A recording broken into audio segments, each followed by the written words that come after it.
What do you think about this argument that, well, what we need to do, what I understand her to be saying, is that basically everybody should be armed? Is that going to make us safer if we become the only country in the world where our solution to the problem of massacres in public places is to arm everybody?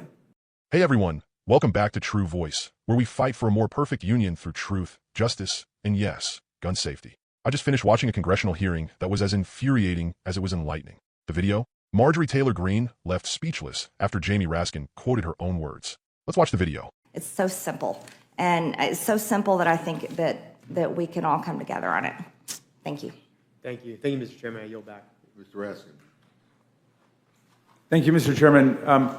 But one of the things that we heard from the gentlelady from Georgia was that the proper response to children being massacred in school would be more armed guards, and that the way to protect people is to have more armed guards.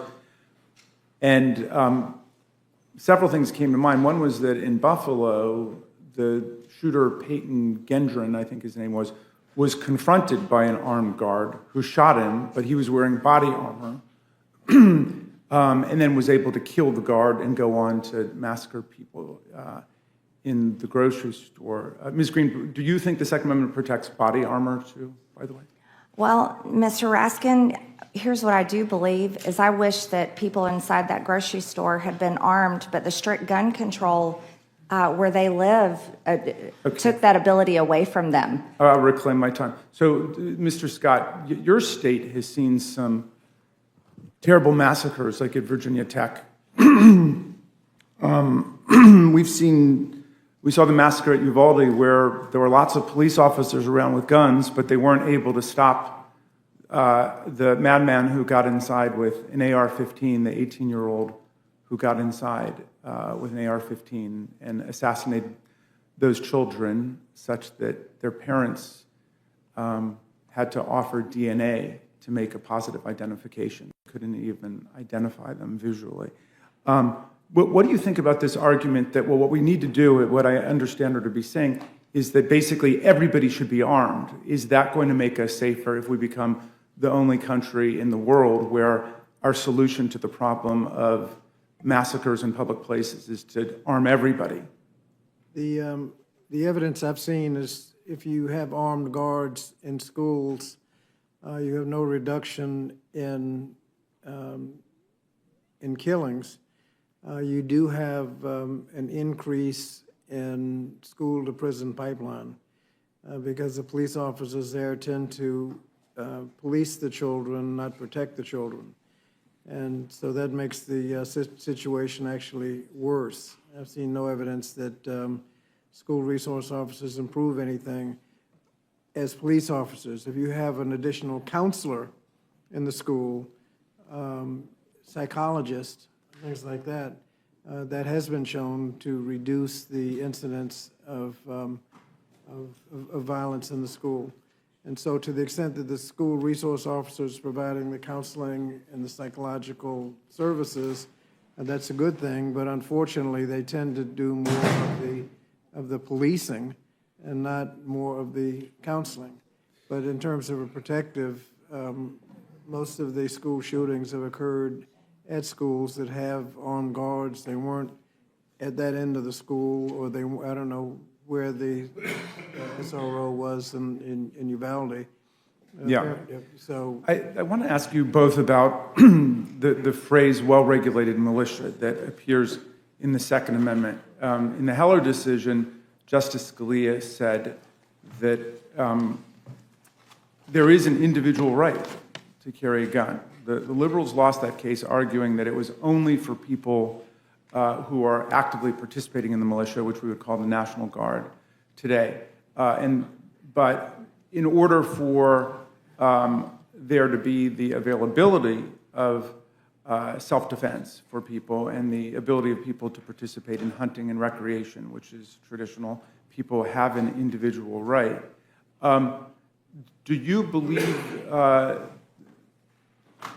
Mr. Scott, that the Second Amendment gives people the right to be in private armed militias against the government, or do you believe that a well-regulated militia means that the government, and specifically Congress in Article 1, Section 8, has the power to regulate the militia. Well, I think what was thought of back then was something akin to the National Guard. The state has a well-regulated militia, and those words are in the Constitution. It also talks to the people's right, which tends to suggest a collective right, not a person's right to bear arms.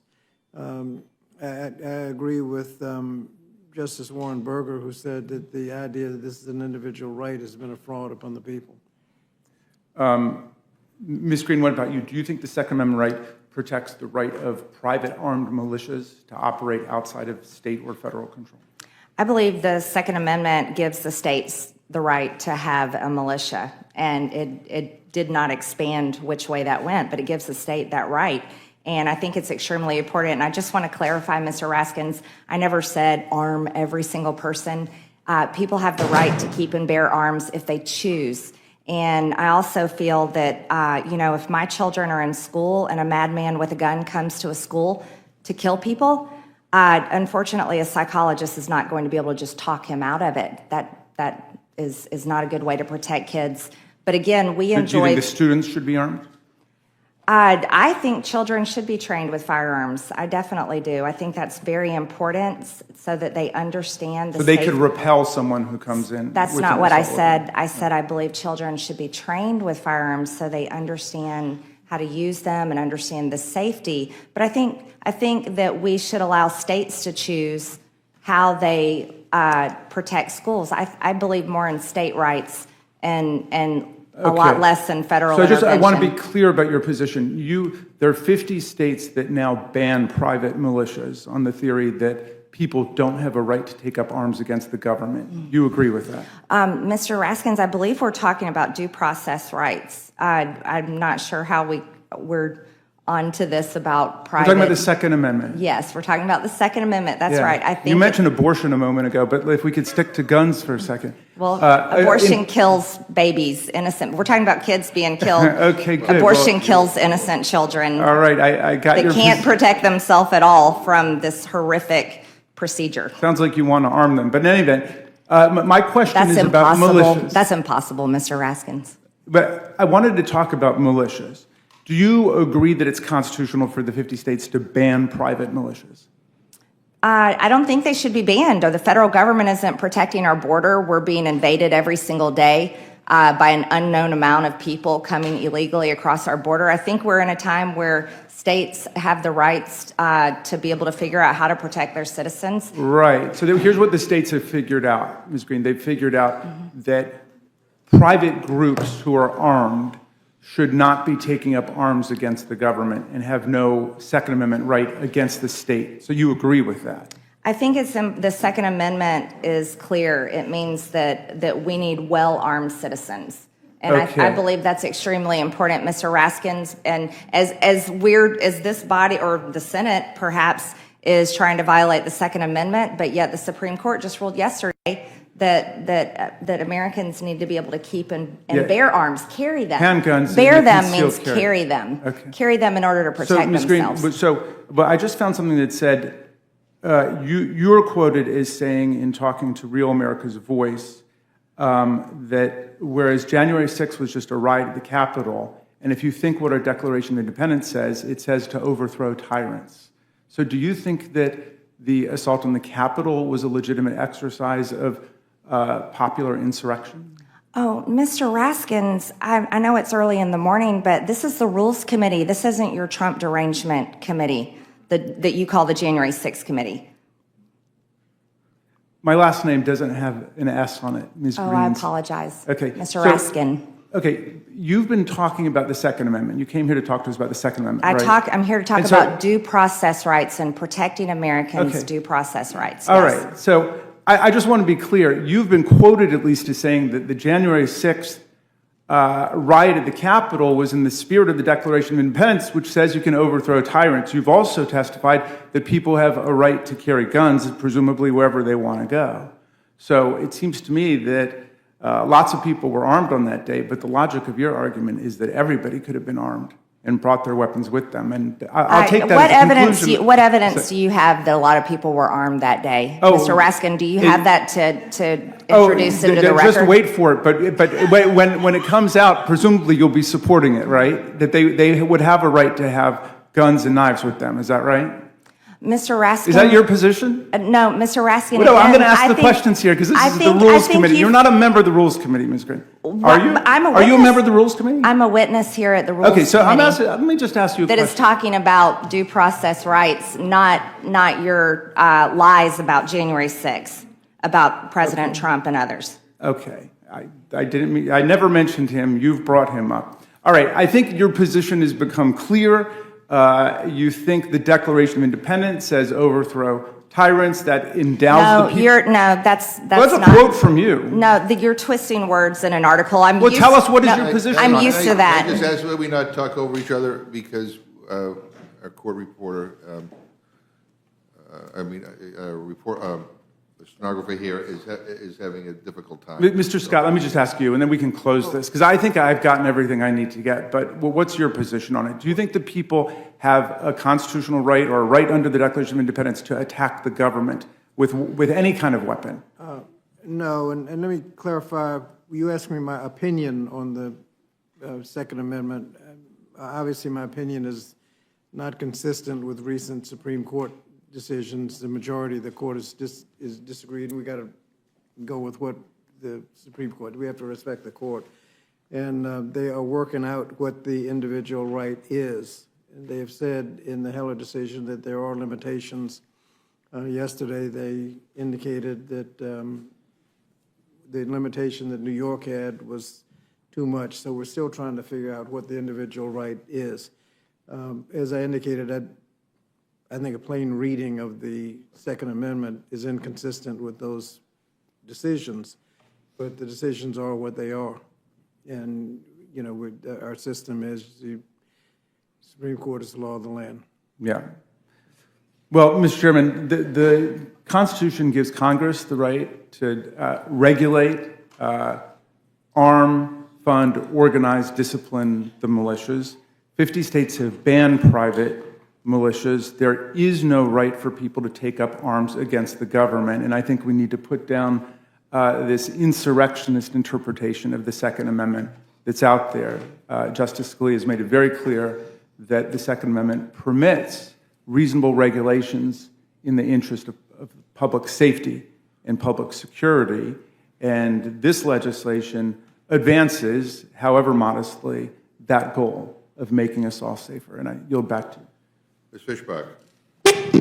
Thank you, Mr. Chair. And I guess So here's the scene. Representative Jamie Raskin, one of the few voices in Congress consistently grounded in constitutional clarity, calmly but powerfully dismantles the nonsense spouted by Marjorie Taylor Greene.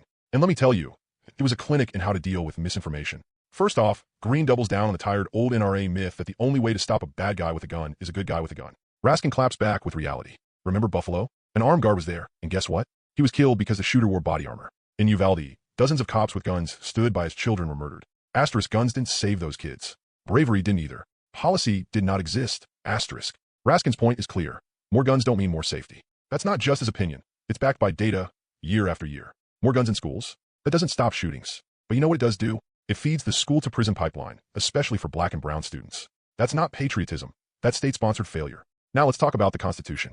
Greene throws around Second Amendment like it's some magical incantation to shut down debate. But Raskin, he actually reads the thing. He explains that well-regulated militia wasn't about a bunch of random guys playing soldier in the woods. It meant what we now know as the National Guard, a body controlled by the state, regulated, and trained. That's what the founders meant. It's not a free-for-all. As a patriot, I believe in defending our Constitution, not misinterpreting it to justify vigilante violence. Greene's defense of private militias, even in the face of all 50 states banning them, is dangerous. That's not about freedom. That's about fear and fantasy.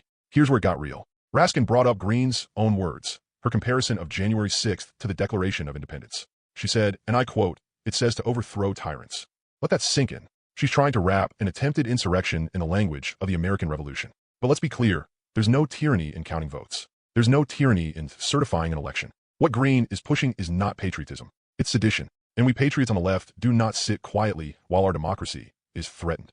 Throughout the hearing, Greene kept bringing up abortion and border control every time Raskin pressed her on guns or militias. It's a classic deflection move. When cornered by facts, change the subject. But Raskin, he stayed laser-focused. This hearing wasn't about Roe versus Wade or immigration policy. It was about gun rights, public safety, and whether the Second Amendment gives you a license to wage war on your own country. Spoiler alert, it doesn't. That's not just my opinion. That's constitutional law, reaffirmed by the courts time and time again. My fellow Americans, here's the bottom line. This isn't about left versus right. This is about right versus wrong. If we're going to live in a nation that values life, liberty, and the pursuit of happiness, we must start by protecting our children. Not with more guns, but with less. We need mental health professionals in schools, not militarized hall monitors. We need legislation rooted in truth, not paranoia. Being a patriot doesn't mean stockpiling weapons. It means standing up for what's right.